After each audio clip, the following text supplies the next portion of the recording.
Greetings, my friends. Welcome, welcome, welcome to the Let's Get Gritty podcast with yours truly, Dr. India White. I'm thrilled to be here with you today. Wishing all of you much rest, peace, safety, and all that. We've had what a week we've had. We've had to deal with Hurricane Helene, and my thoughts, and prayers goes out to all of those families. All of us were impacted some way or another. I'm thankful that we are also recovering from some of this, and I think that this is just a time to reflect and to see, the value of our families and the value that we bring on earth. So with that said, our hearts goes out to all of you guys out there that are recovering, and Godspeed to all of us as we continue to move forward. I also wanted to go ahead and start off by reminding you guys that the Let's Get Gritty podcast with Dr. India White, it will be hosted on all of my social media channels. You can also find it on Spotify. So please, please, please don't be a stranger. And with that said, I would like to invite you to follow me on my social media handles, social media channels. And here I have them for you. You've got there. Facebook is Miss India White. LinkedIn is The India White. Twitter is Indie Speak and Teach. Instagram is Indie238. YouTube is India White 123. And TikTok is Dr. India White. Now, I promised you guys that I would update these handles, but I have a question for my social media rock stars. If I update the handle, can you find previous episodes? Can you find previous pages?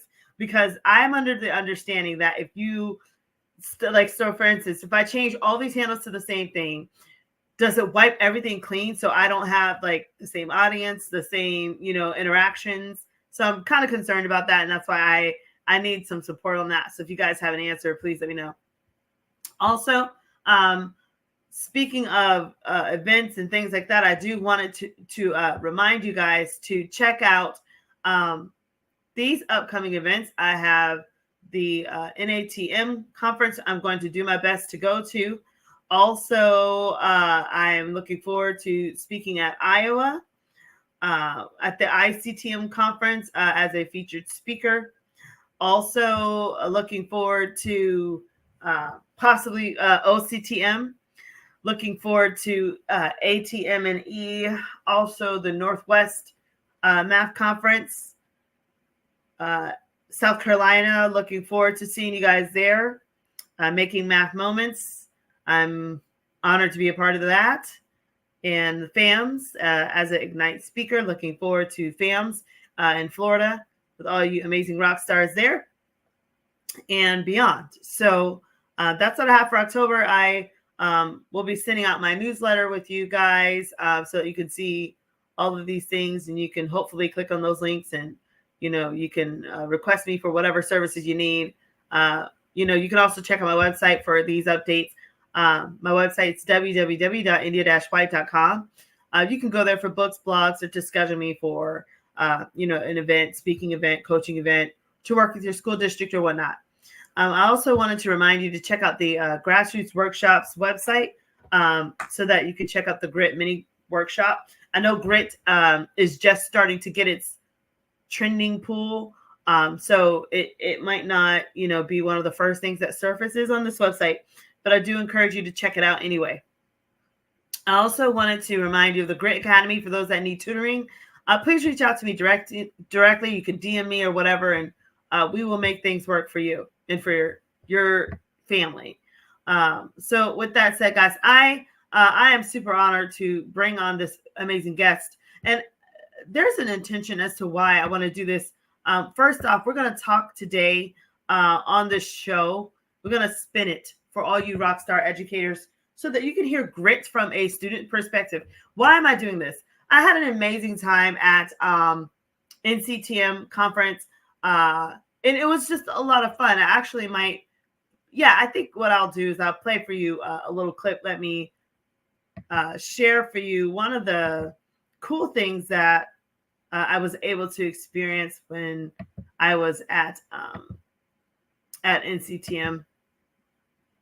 So I'm going to show you guys a really cool thing. Just a recap from one of the grit workshops that I had. I know I had 9 presentations total combined at NCTM and NCSM. Thank you to every leader that was a part of getting that arranged in whatever capacity. I do want to play this as a little gritty workshop because grit is working. I'm going to say that again. Grit is working, and it's working in our schools, and it's working for our teachers. And so I want to play this because this is just a little grit mini workshop recap that I was able to take at NCTM with Savvis Learning and the leaders and the teachers from all over. It was really cool. Listen. Get Gritty Workshop NCTM recap.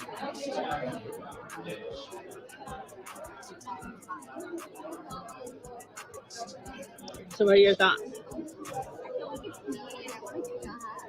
Oh, really? She wanted to give me a hug. She's sweet.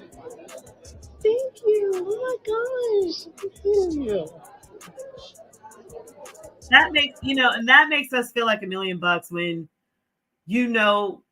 you're providing a solution that works, where the teacher naturally, this rock star naturally turns and says, this is exactly what I needed. It's a breath of fresh air.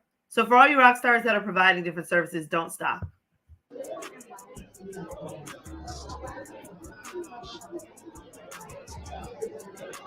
So this is cool. I'm going to ask her about. We're wondering if you're in the student, so some parts, she's looking at the grit workbook for teachers. Right. So this is for teachers, and some parts of it is for you to use for your students for later. Yes. Keep watching. Well, this is the part I love. This is really neat because all the teachers broke up in grade levels and talked about cultivating grit, using the framework, using the workbook. It was a lot of fun. Mm-hmm. But they have to work with the team. That's always my focus. Yeah. So what do you guys come up with? So we said Math Jeopardy. I said because you could do that in many different ways, as individuals or teams. And it's easier on my teachers because Jeopardy Labs has like 1 million already pre-made, so you don't have to reinvent the wheel. I like what he said they do Math Olympics by grade level, right? Nice. 4% team. Mm-hmm. With maybe like 5 teams. And I like it. Points or somewhere for 50 and 50. That's awesome. That has to be really pretty. That's awesome.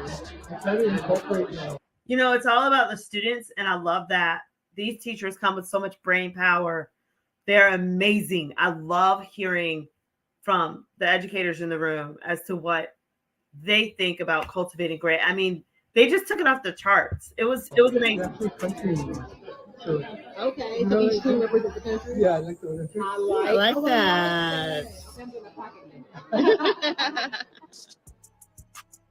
So we had a really good time. Thank you to everyone again that attended and helped us to cultivate grit together.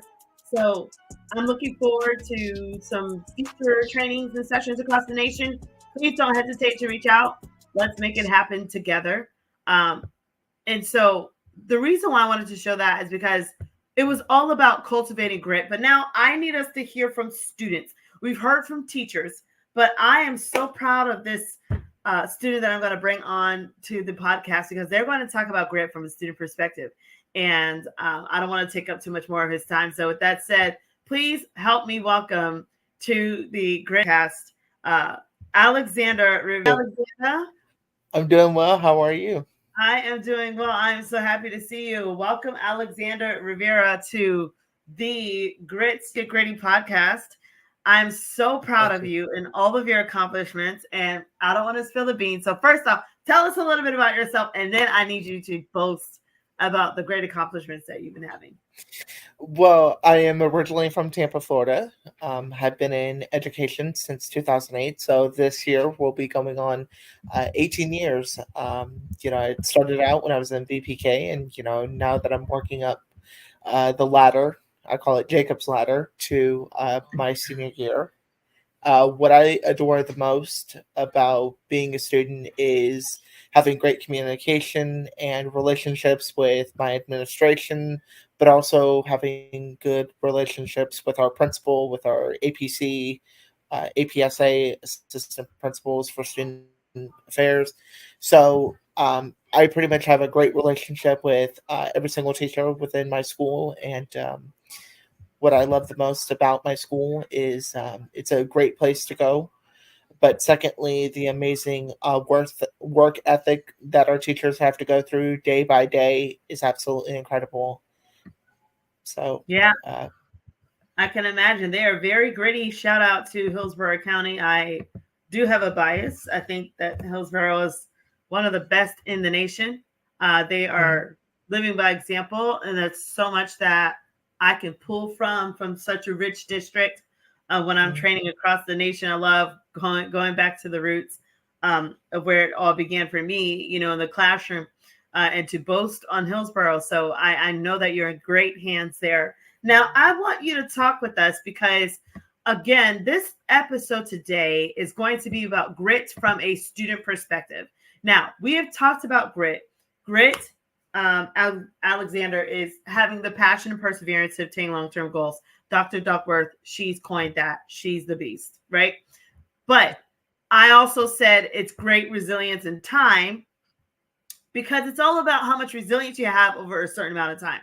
And so mhm. you, my friend, have been glowing in your success. And I need you to talk to us a little bit about what's going on. Okay. So, when I think of grit, the first thing I think of is having a great deal amount of courage. And so, needless to say, if I was to ask my old self a long time ago, would I even consider being a high school graduate? I would have said yes, almost immediately. But, having bumps in the road and, it actually helped me into motivating me, actually, because, I came from a family where, having accountability and transparency is always number one. So, needless to say, when um, I was selected out of a group of seniors to take the CLT uh, this past school year, I was very surprised to find that I passed my math benchmark for graduation after two attempts. So I was like, and I remember that day. It was a Friday morning, so it was right before spring break. And the math coach pulls me aside, and and I knew her son. We've known each other since junior high, and he was like, "Hey, my mom wants to see you." I was like, "Oh God, what did I do?" So then I realized I was like, "Okay." So I walk in, and she was like, I need to sit you down. I got to tell you something. I was like, "Okay, I'm in for it." And come to find out, I passed my math benchmark, and I was like, "Are you sure this kid?" Yeah, there's no way. But it eventually did happen. And then recently, I've been in a another program, which is still with the same school. It's just that a separate type of curriculum, and I was very surprised to find that today I passed my cumulative exam for my English course. So I'm uh, hustling, in the Yay! words of Oh, geez. Rick Ross. But needless to say, having that great deal amount of courage, and especially I inherited a lot of it from mostly my friends, my family.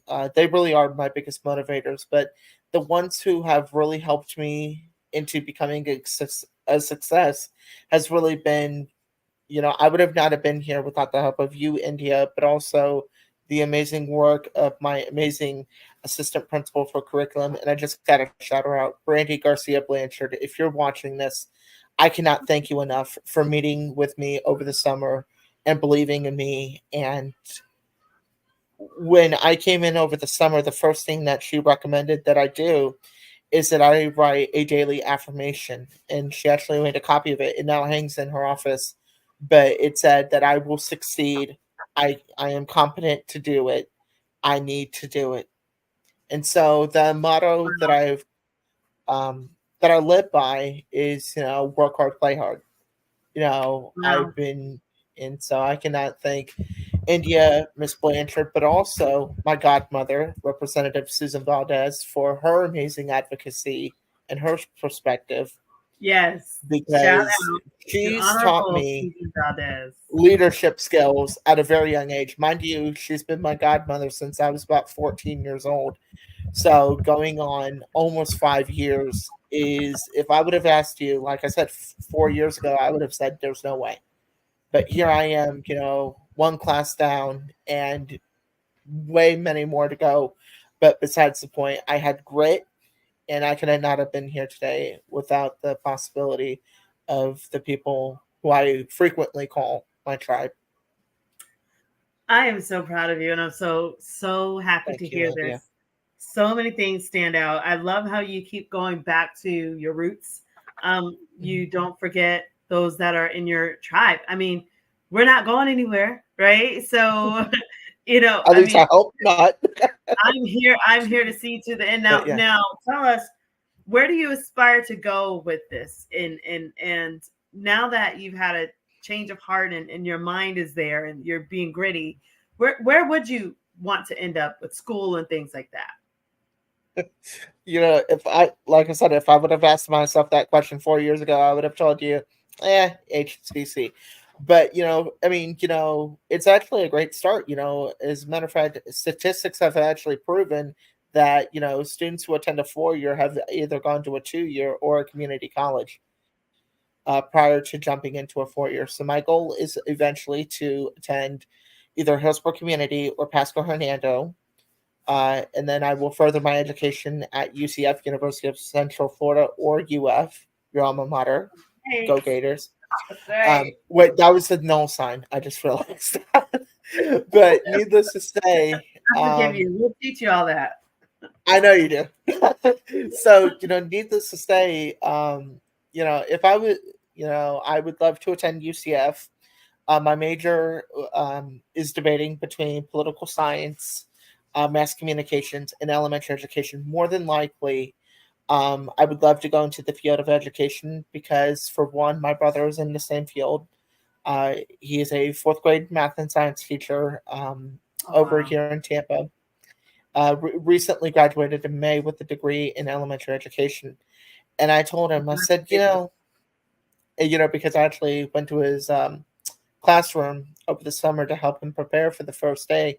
And I told his principal, I said, now don't be surprised if you have two brothers working for you. She's like, what? Like this wasn't in the letter or the memo that I got from the superintendent.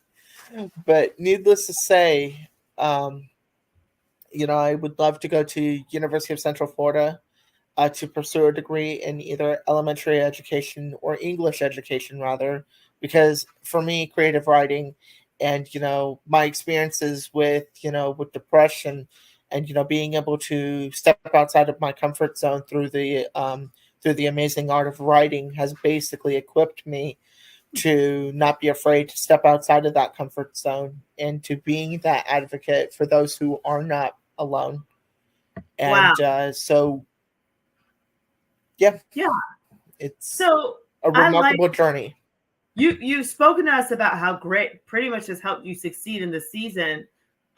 What else comes to your mind about how grit has helped you in this season as a student?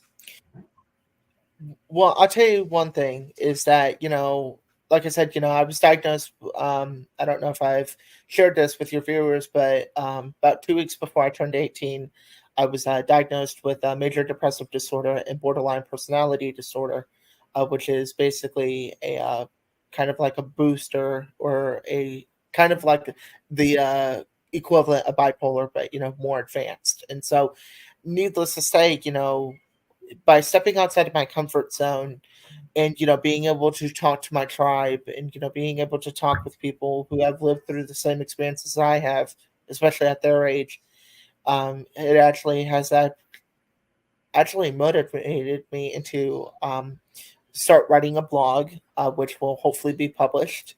um, because I've been writing about my experiences since my therapist told me. She was like, "Hey, if you feel confident enough, I'd like to see you write a journal."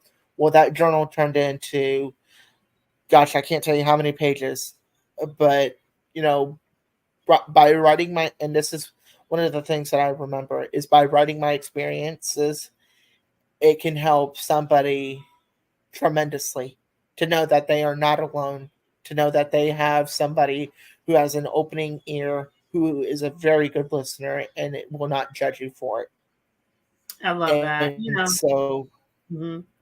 I'm so proud of you. I think it's absolutely. beautiful what you're doing. But it also reminds me of a growth mindset, which I talk about in my pillars. But Dr. Carol Dweck, her work is on growth mindset. But I want you to talk a little bit about this, and let's go down that path of a growth mindset. How has focusing on grit, with all of the things you just spoke about, with going to the doctor and just dealing with the testing and all these things, how has it helped you to cultivate a growth mindset in this season? So I think that, as I said before, using grit or courage has really helped me in the ways because, like I said, if it's been a very tough year. Last year, as you know, it was a very tough year for me. But now that I've been back, my mental health has improved. I'm getting the treatment that I need to stabilize my condition, which is very important. So far, I've only been out once out of, as you know, last year, a majority of my year was spent from home because of my depression. But to answer your question, India, it has helped my growth mindset and to know that that I have a great team of supporters, whether it be personal or non-personal. That even my therapist, who I'm not very close with, she even told me, she was like, "I cannot wait for one day for when you do publish your journals and if or diaries even into a book series." I said because it's my life's work. Like I said, I was diagnosed with you know, uh, borderline personality disorder at the age of 18. And, to tell you the truth, I really did not know which direction my life was leading. Was I going to beat my own drum, or was I going to lead it spiraling down a downward spiral? If, but, had it not would have been for the help of, many family members and with, friends of mine like you and Susan, I would have not have been sitting here. But, it it's really affected me to know that if they can do it, and I know what it felt like, India, when you passed your dissertation defense and you had posted that you were so thankful to God, and in a way I do thank my Creator every day for allowing me to wake up to continue the advocacy that I started, and I have paved the legacy for my nephew. And I even told him, I said, if I'm paving this legacy for you, do you know what that means? He goes, does it mean that you get to pave it down the yellow brick road? I said, well, in a way, it kind of does because we both love the Wizard of Oz, but in a way, he actually understands me the most. And mind you, he's 11 years old, or excuse me, not 11 years old. Uh, I think he's 10 now. So I practically watched him grow up. Although we're not as close as to an uncle and as to a nephew, he's actually a very sweet, very kind, very generous, and is turning into a wonderful human being. He will be entering fifth grade next year. So, and it's one more chapter of elementary school before he heads off to the big leagues, as I used to call it. Um, but he's really been there. Without the help of my brother being by my side, I would not have even considered going into the education field. But it's people like my brother, and it's somebody, and it the saying is, it all starts at home. So I've had a good growth mindset, from my mom. My mom, God love her, is 51, gonna be 52, gonna be 52 on the 19th. So happy early birthday, mom. But secondly, she's going to school to become a counselor for either mental health or substance and addiction, because she wants to hear their stories. And she actually told me that I'm the reason why she's pursuing that career path after 35 years of nursing. It, like I said, it doesn't stop at home. It continues paving the legacy for future builders like my nephew. So whether Yeah. it be politics or whatever career path he chooses, just know, as long as he doesn't do anything illegal, which I hope not, um, then, absolutely. And it all Wow. starts at home. It does start at home. And you were talking about how your mom has really, believed in you and helped you, and she's helped with your grit. And it sounded like you were talking about how she's helping with your ability to believe in yourself, and your self-efficacy. And Self so, confidence. yeah, I want you to talk to us about that. Like, how has having that grit impacted your self-efficacy, your ability to believe in yourself, and the ability to believe that you can achieve in school? So, how did grit play a role in that for you? Well, one of the things that my program advisor, as well as my, because we do have a district personnel, she's also a program advisor, but she comes in, 2 times a week. And, yesterday, they told the nickname for the in my class is Sir Talk a Lot. The reason how I got that name is because one, my program advisor loves Sir Mix a Lot, and I talk a lot because I told her that I was Cuban, so the name kind of stuck. But having a belief in myself, had it not would have been for, you know, like I said, without the therapist and without the help of you, India, Susan, and my tribe, I probably would have not have been sitting here. And it, as I said before, it starts at home. So when we talk about self-efficient uh, efficacy, I want to make it clear that it does.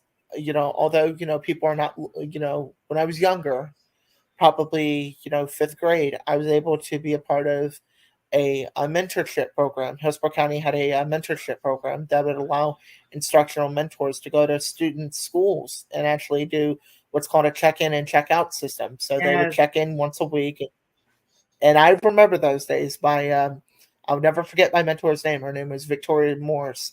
She is now the principal over at Woodbridge Elementary now. But what I've loved the most about her is that she was never afraid to set the record straight. So if that meant that, if I had a certain deadline done, I was supposed to do it. If that meant that I had to give it my all, and without the self efficacy that has helped build my character, I probably would have said, a long time ago, it's one thing to um, be a self advocate. And so I've learned that path through, different people. I've learned it through our school board. I've learned it through our state house representatives. I've been, my congresswoman, for example, the Honorable Kathy Castor, even when we spoke over the summer, I even told her, I was like, you're the reason why I want to enter politics. And, and she laughed and she's like, just wait till you get older. It's going to be a bumpy ride, but you'll get the hang of it. And so, when I talk about self efficacy, I think it, means that you have to give it your all. And if you're struggling with the fact that you don't believe in yourself, self motivation, and, one of the things that I remember in freshman year, my wonderful math teacher was able to do what's called motivational Mondays, and this is something I would recommend for my teachers throughout the country. Is if you have the ability to self motivate your students, that's going to make them into a successful human being after graduation. And there's thing called motivational Mondays. So it essentially is where you go on YouTube, search up a motivational speech, something 2-3 minutes short, but it will allow your student to believe that if they can pursue a dream, then so can they. that is, this is powerful because it goes off of my idea of grit weeks. And I was doing this in Minnesota, and I'm just typing out the week themes. So each day I'm trying to take over with the Grit Nation. And so I need your help, teachers. So just like Alexander was talking about motivational Monday. Since growth mindset is all about having that motivation, it would be a growth mindset Monday where you are choosing to champion your Monday with the growth mindset, be positive about the week, positive about teaching, positive about students, and students the same.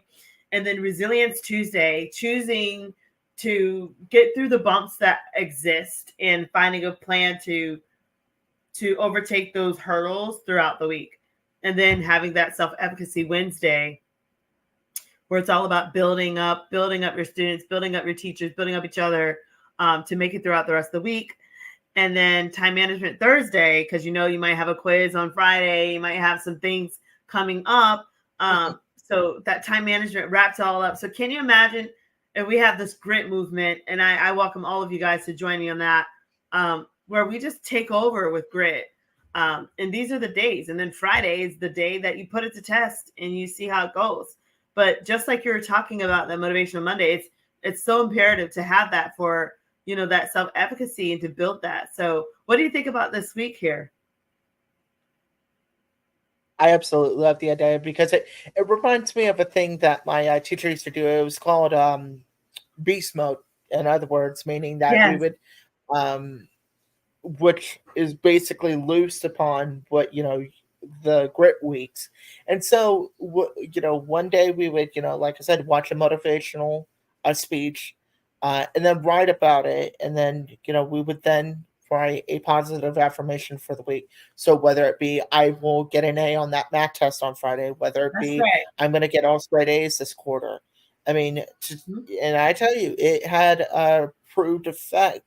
And I am very proud of the hard work that all of our teachers, and when I say this from a student perspective, I cannot have, I know that being a teacher is not easy. I haven't, although I've not walked in your shoes as of yet. What I can tell you for a fact, as somebody who is an education activist and has been since I was 14 years old, I can tell you for a fact that you are not alone and that I have your back. Because although teachers are at the forefront, as well as our administrators and even our custodial staff, I believe that strongly that if we have courage, then it can make the world a better place to live.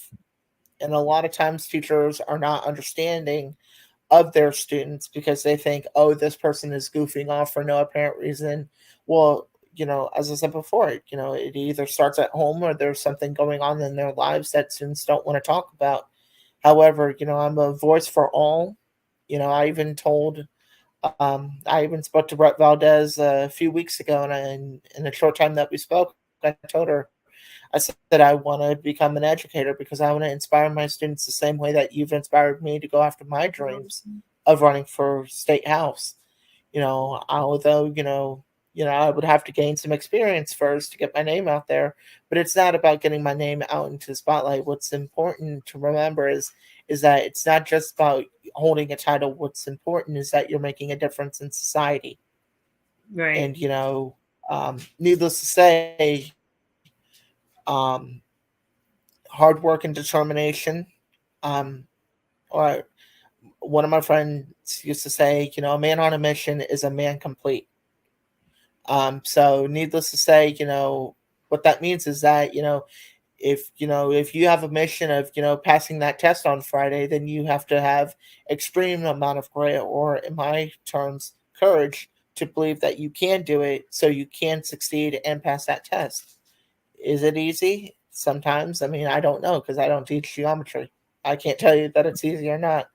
But what I can tell you is that prepared you should be proficient enough to do it. If the teacher has prepared you and you've cultivated grit throughout the week and you've done your part, as a student to make sure you reviewed and what the teachers are giving you, then you should be able to show proficiency and eventually mastery of a topic. So that's the big loop there. And then of course seeing that you're where you're supposed to be with your thought processes. And if you're behind, like say maybe there's some gaps in your learning, as long as you have the resources to kind of, fill in those gaps as well, you should still be able to show a measure of proficiency and gains, in those particular topics and on those tests. But that makes me go into this. You're talking about, courage and, not giving up and, the tribe and everything. So how has grit, great resilience in time,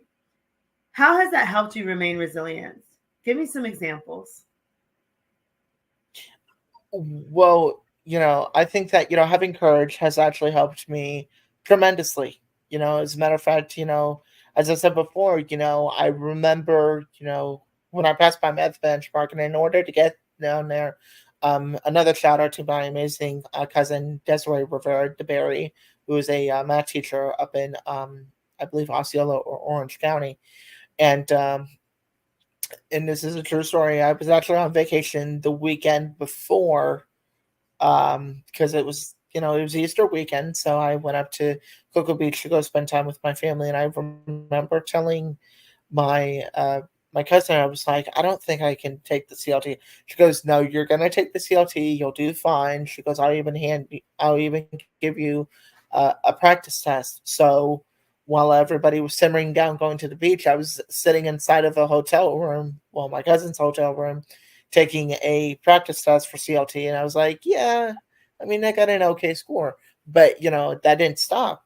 I was like, okay, I got to get a perfect, I wouldn't say a perfect score per se. I would say more of one of the test taking strategies that is given is, using process of elimination. So that means proofreading, rereading the question, and then going back. Let's say if it's reading and it's asking you a question about, I don't know, let's say something about trees. Well, you're going to go through that text and find where it says something about trees. And if it's something relevant, and I've used those strategies because, having those strategies offered to you, and I don't know if it's offered on SAT anymore since it's digital, but when it used to be on paper, I remember taking it the first time, and I remember having a little scrap paper next to me. I was like, okay, this is, I wrote down, ABCD, wrote, not the answers, but I remember writing the uh,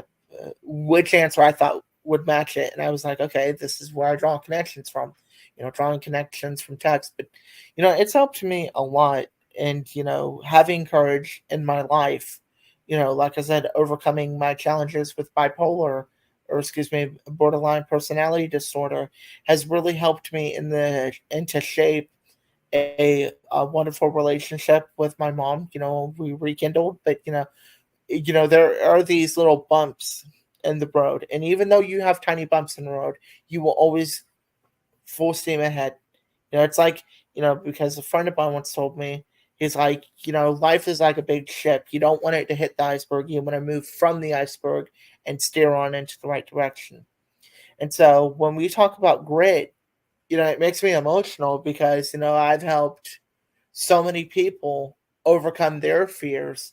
And it makes me feel good to go to sleep at night and know that I'm not just being a change maker. I'm not, doing this to make my name out.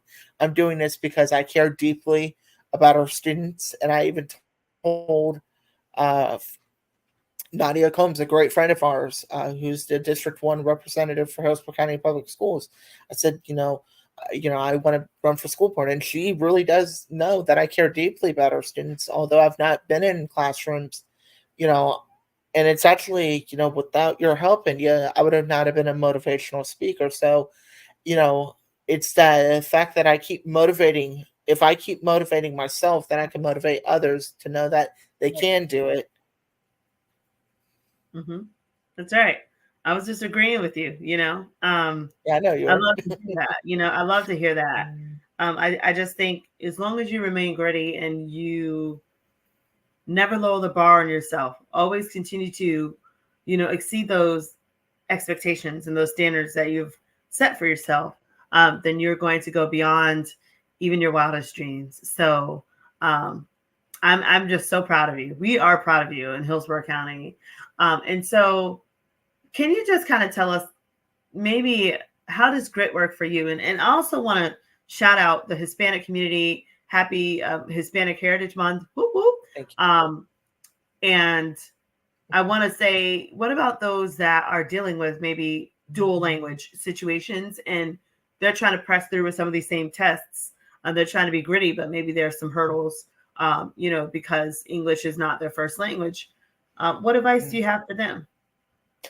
Well, I can say this, as I know that you can attest to this because, being a former assistant principal at Lato High School, West Tampa has the highest Hispanic population in the entire country. Well, I wouldn't say in the entire country, but in the state. So when we talk about, helping other people, one of the things that I am very grateful is the fact that when Representative Valdez was then a school board member, one of the things that she would do was a back to school fair that would offer low income families school supplies so that they can actually have supplies that they Mhm. need to be successful. And I can attest to this because I remember last year, not this year, but last year at her college, it was a college career fair. It was her back to school fair, and a mother and her two children came in, and their children were 5 and 10 years old. So it was a kindergartner and a fourth grader, almost a fifth grader. And the mother explained to me that she was going through a lot of problems. She was, um, which I won't name, but she was struggling. And I said, okay, you know, um, I can help you if you need resources. And I said, well, if you had one dream job, what would it be? She goes, well, I'd love to be a cosmetologist. I was like, okay. I was like, give me. I said, if you'd like, I can, help you out. I gave her my phone number. I was like, you can call me to know that, if you need me. I was able to give her school supplies, whatever she needed, because school supplies, a lot of families can't afford it. And one of the things that I was able to do through my church was that we actually co-founded a school supply closet at our church. So you're able to come in and, if you're in need of school supplies, you can pick a day, Monday through Thursday from, 1 to 4 p.m. and come by our church and, we can, give you school supplies if you're in need of food. We host a food pantry on the first and third Saturday of every month. So we have a lot of resources within, not just Tampa Bay, but, Hillsborough County in general. And so I helped a struggling mother who was struggling tremendously, and she is now a licensed cosmetologist. Oh, wow. So by helping those two people, it really did inspire me. But also, when Susan ran for the school board, I don't know if she told you, but if you go underneath the Tampa Bay Community Network, when she spoke to Bill Hodges for Spotlight on Government, she shared the story of how she helped a gentleman become an electrician. And so by using that life example, it helped me prepare a mother, get a job. And so, needless to say, my advice to the Hispanic community is first off, mi gente, which means my people.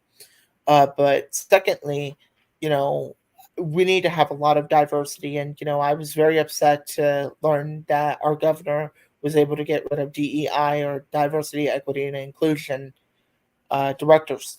And so without DEI, I think that it caused a lot of riffraff. But needless to say that, my advice to the Hispanic community is to know that you are not alone, and to know that I will always have your back. And, although I speak, partial Spanish, I will do everything in my power to do whatever I can to whether assist you in whatever needs you need. So if that means that you need help with finding a job, and as a matter of fact, I actually helped a friend of mine.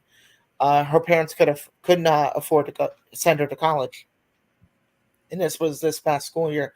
And she asked me, she goes, "I need your help," and I said, "What is it?" She goes, "I need your help getting a reference letter to go into my dream school, which was UT, University of Tampa." And I said, "Okay." And I said, "Well, how about you come see me tomorrow? We'll fill out your FAFSA." And I didn't think she was going to show up, but she did. And so, I was able to call. I was like, okay, I made a quick phone call over to UT. I said, I'm sending a student over to you. She needs some help, and they were able to get her in. She's now in her freshman year as a business administration major, and she Wow. actually came back and reported to me, and she told me, she's like, thank you for helping me. And so when I'm always available, and it's not just a Hispanic community in general, but also, I haven't seen every walk of life as of yet. But what I can tell you for a fact is that if you need somebody who is an advocate and who can stand by you, just know that this message is for you, because I care deeply about the issues that we currently face. As you know, homelessness is also a very serious thing here in Hillsborough County. It's actually very high.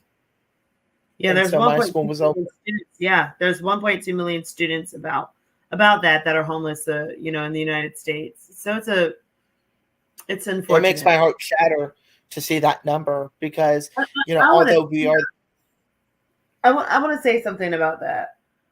People that have not been homeless, um, they assume that homeless people are not in their right mind. They assume that homeless people did something wrong. They assume that homeless people were not, once normal people. And I just want to say, for the record, that is far from the truth. There are many wonderful people that find themselves in scenarios that were beyond them, that put them in these predicaments, whether they're ripped off, whether they, were kicked out, stopped a relationship, got out of abuse. There are different things that happen.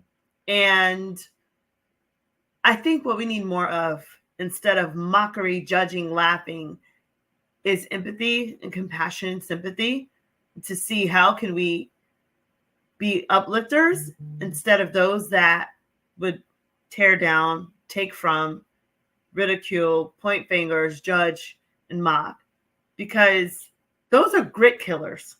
When people are at their wits' end and someone still finds a way to kick them down, especially when they're homeless and things like that's just a grit killer. Why?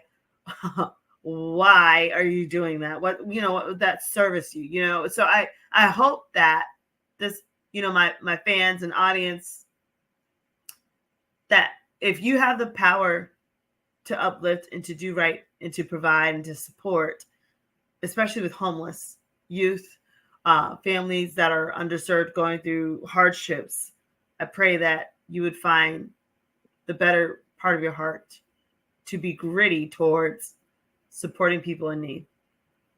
and one of the things that I do have to mention is the fact that I am very grateful to some of the schools that actually have food pantries for struggling families. As you know, inflation is also a serious issue here in this country. And so when I say this, I say it from the heart, although I know exactly what it feels like to be struggling, because my mother, divorced my dad very early when I was only 4 years old.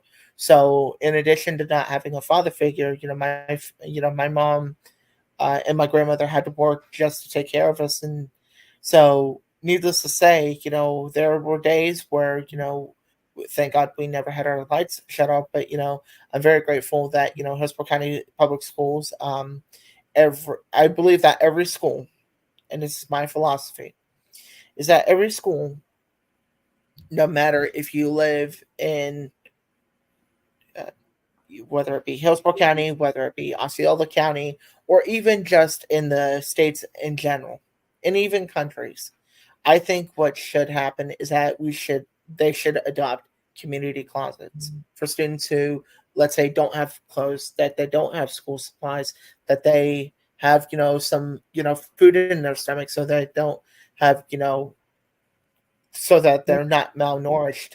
And I can attest to this because when I visited Gary Adult High School, there's a wonderful mentor of mine. Her name's Karen Willis Barrett, who's now the resource teacher. And so every morning she offered her students, and I can attest to this because I was in her class for ABE, Adult Basic Education. she would give you a granola bar and a bottle of water. And but there's also a community closet available at Gary. So if you're struggling, um, let's say with school supplies, or if you need help, with any assistance, there's a lot of resources out there, for women who are, victims of domestic abuse, but also expectant mothers. There's the Alpha House of Tampa Bay. If you're in need of, there's Metropolitan Ministries. There's Feeding Tampa Bay, which does a great job in, going out to communities. And, one of the things that I will be volunteering with, hopefully, is with Meals on Wheels. So going out to our elderly community and those who can't go out and, get groceries for themselves. So I'm able to, offer them, what they need.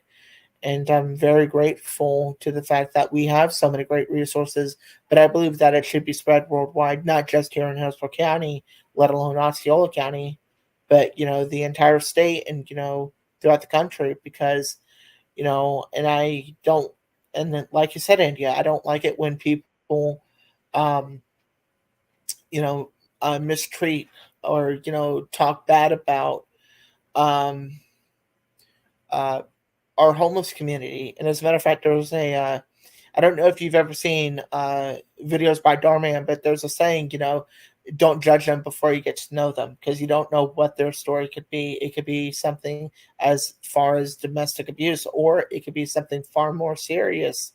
And then, you're sitting there and, laughing and considering it a joke. It's not, it's reality. And, we have to, do our part in everything we can. As a matter of fact, I remember helping one student who was struggling so bad that he was sleeping out of his car. And, without the help of me and Karen, we were able to get him some help. He's now, no longer living on the street, thank God. And he told me the struggle was real for him. And he's now a student, I believe, over at USF. But he's doing such tremendous work, and he's majoring in cybersecurity. So, Oh wow, that's powerful. See, it's beautiful. I'm so happy that he was gritty enough to overcome that. And I say that all the time with, people in hardships. People assume that, because people are going through a hard time that they're not gritty. And I think the opposite is true. I think sometimes going through those hard times builds that resilience, like you spoke about earlier on the show. And so we need to continue to support, people like that. And I think it's a great idea to have community closets. I would also say to have like trees and gardens, in the community. That like and many elementary schools do that because the kids are precious and they're wanting to see things grow.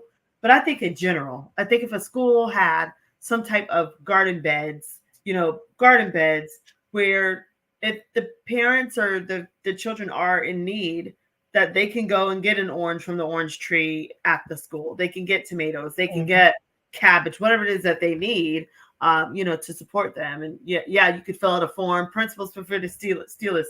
Fill out a form, say what you need, say what's going on, and then get it to them. I mean, don't charge them anything. Give it to them. and one of the things that I We will be need more of that. suggesting one of the things that I will be suggesting at our next SAC meeting, or student advisory committee, or excuse me, school advisory committee, is to address, that issue, to say, hey, we need to maybe start a pantry, a food pantry, and a supply closet for students who don't have school supplies, because I believe that, as a matter of fact, there's a saying by Malala Yousafzai which says, one teacher, one pen, one piece of paper, and one student can change the world.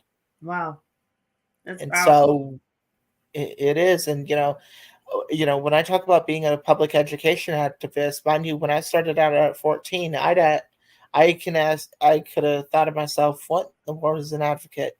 And I'm living proof that I'm an advocate, because I'm going out into communities and that I am volunteering with Representative Valdez. As a matter of fact, hopefully on the 15th, I will be doing a an event with her for Hispanic Heritage Month at the Cuban Club. So we have a lot of resources out there. I know one of the things that Hillsborough County I'm very grateful for that has started is a migrant education program for immigrants who have come to this country who want to earn a high school diploma. It's actually located in Flint City. So, and that's another issue, is the fact that it's a very serious issue when it comes to although they may not speak English, they're human just like you and I. And they're very And when I intelligent. Right. see They're very the intelligent. they are, and I I can attest to this because as a Puerto Rican Cuban American, I do love an occasional café con leche once in a blue moon. Well, not every day, because then I'll have a diabetic attack. But what I can tell you is exactly what I can say is that by celebrating different ethnicities and different cultures, and accept everybody for who they are, rather than sitting here and rather than other people sitting there and judging them when they don't even know what their story is. They may have came over here because of a war. I know that several immigrants came over here during the war of Ukraine, and I was very lucky to meet a very young gentleman by the name of Roma, who was who's directly involved. Lost both of his parents, and he came here by himself, and he even said that it's hard. Hearing his story was absolutely tragic, and he now relocated to Warsaw, Poland, and he's been adopted by two very loving parents.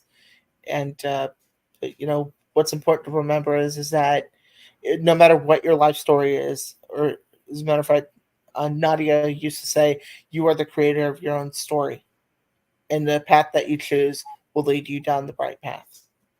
That's beautiful. And I think, you know, that leads me to just saying, I would love for you to just talk to us about, your perspective of G.R.I.T and any last words that you have regarding people that are building their story through G.R.I.T. Any last minute words of encouragement that you have for those that are trying to build their own G.R.I.T and find their own G.R.I.T journey? My last message is to our students as well as our teachers. Teachers and students, I just want to say personally, thank you. The unwavering dedication, especially that our teachers have to go through day in and day out. Whether it be lesson planning until 5 o'clock in the evening, and I can attest to this because I know what it was like being a TA freshman year. Staying after school until 4:30, and being able to pre-plan and get teachers mail. And but what I can tell you is that you are the creator of your own story, and the path that you choose will help get you there. So like India, your story of how you started out with a slight bump in the road, and now you have a PhD from University of Florida. So you can do anything that you put your mind to, as long as you believe in yourself, you have great determination, and that that you can never give up. And so to the class of 2025, congrats and hats off to you. um, to my amazing APC, Brandy Garcia Blanchard, I cannot thank you enough for instilling in me the courage that you have given me. Because without your help and support, I would not have been here. Uh, Susan, if you're watching this, just know that I love you unconditionally. You are my rock, my confidant, my best friend. But more importantly, I'm so very grateful to have such an amazing mentor, because you have equipped me with every leadership skill. And lastly, I'd like to thank you, India, as well, for the amazing hard work that you have done for our students and for our teachers, not just here in the state, but nationwide. There are days where I want to text you and be like, can you just back me in your carry on? Because I would love to, attend a workshop or two with you and get to share my story. So we got to make it happen. We do. Oh my gosh. After I graduate, of course. Wow. Also, I've included. Tears in my eyes at that. Oh my goodness. That was so sweet of you, what you're saying to Susan and everyone. And we're proud of you. I Make can't me wait cry. to see you. But I can't I've wait also to included graduate. my You know what I mean? contact. I'll be there. If I'm not out of the state, I'll be at your graduation. So definitely, for sure. We are proud of you. And but I've also included my contact information. if Yes, they'd and like to I reach. do want to share that with the audience as well. So if you guys are looking to reach Alexander, I'm going to give you his social medias here for you. So his LinkedIn is right there. It's /ABR Rivera 12. Yeah, 1, 2. And then here's Twitter, Real Alexander. See, I don't feel bad now since I have different handles. But my thing I is, like, love it. I've tried to clean one, but the thing is, I was reading, and I need some rock star to tell me this, that if you change your handle all to the same, like say I change all of mine to Dr. India, whatever, okay? If I change them, I lose that platform. Like I lose the prior posts and interactions, and it's like starting from scratch. So It is. it's one of those things. So anyway, we'll keep trucking with our different handles here. So there's your Twitter, Real Alex BR Rivera or B Rivera, and then and then Facebook, Alex B Rivera Florida, right? FL for Florida, and then your number, which I would highly recommend. If you're going to contact him, please respect this platform and respect him as a learner. Do not come at him with foolishness, because I would highly recommend you, Alex, to sue the pants off of anybody that tries to violate you. Well, I don't have any. I can try to. His hours are Monday through Thursday, 9 a.m. to 6 p.m. So please, if you are wanting to meet with him for those office hours, again, his office hours are Monday through Thursday, 9 a.m. to 6 p.m. And so with that said, guys, thank you so much for joining us again on the Let's Get Gritty podcast with Dr. India White. It's always a pleasure, Alexander, to have you on this podcast. And you guys know how to reach me. I've given you guys all of my information. I really want you to remember Alexander's information. You can visit my website whenever you get a chance if you're wanting to schedule me for an event. And Alexander, I do have to take you up on that. We've got to do some things together, buddy. Yes, we do. And I think also, if you guys are coming to any of these other events across the nation, please get with me. Come and say hi, and let's be gritty together. They're listed there from Nebraska to Iowa to Ohio, New Jersey. I'm looking forward to seeing all of you guys. And of course, you can also follow my social media handles, which were listed earlier, right there for you on the screen. LinkedIn, The India White, Twitter, Indie Speak and Teach, and so on. And with that said, guys, thank you so much again for joining us on the fabulous Let's Get Gritty podcast with Dr. India White. Yes, you can find this on Spotify as well. And so until next time, stay gritty. See ya.